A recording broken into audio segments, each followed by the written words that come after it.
Hey everybody, Jason here. A few hours into the market, we're down quite a bit. I think all the money rotated out of Tesla, out of a lot of places, and all got shoved into AMD and GME and Bed Bath and Beyond and every single meme stock you could possibly think of. Fortunately for us, a little bit looks like it's going into Palantir too. So I was just looking at that, and I had some $30.50 calls that I had sold expiring this week. But if Palantir happens to go crazy like all the other meme ones are, I don't want to be forced to sell my shares and get rid of my leaps on them. So I went ahead and bought them back. They were only worth $4. I should have bought them back this morning for $1 or $2, but oh well, I had 7. So all those I do have back now. I don't have any calls sold on them. All I do is have my 374 shares, which were down a total of $15, which is pretty good. We've been continually buying $20 a day. We've sold plenty of premium against it. And now all we're left is we have a $20 put that we'd sold, cash covered put. That's obviously going to expire worthless. I'm pretty sure. I mean, who knows what's going on. And then we have our $20 calls, which I purchased the original one for I think $820, and then averaged down a few. We're up $300 on those calls that don't expire until June of next year. And then the other one that I had grabbed a bit ago was a $30 call, which was looking pretty down for a while. Now we're only down $33 on those. That expires at the end of this year, so we still have 6 more months to go on that.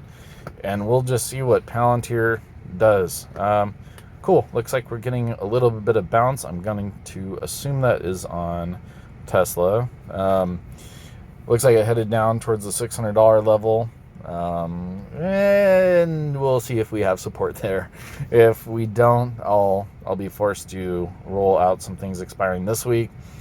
We do have tomorrow the S and the X release and Roadster. Like, we have some good stuff coming tomorrow, so it's kind of crazy seeing a down day right prior to it. Usually we see the uptick right before it, and then the sell-off afterwards because the news wasn't like absolutely extraordinary. So maybe we'll see that run back up tomorrow.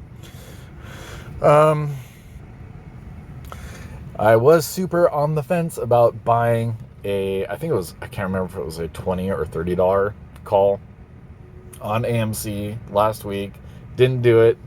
I think I'd almost pushed the button, and then I was like, no, that's not what I do. And apparently I should have. Would have been pretty nice today. But hey, oh well, win some, lose some. All right, guys. Well, hope you guys own some AMC, some GME, some any of these meme stocks. They seem to be doing pretty well. Oh, I also saw AT&T. Looks like it's actually running up a little bit, just up 0.75%. But maybe that'll make a little bit of recovery. It's funny.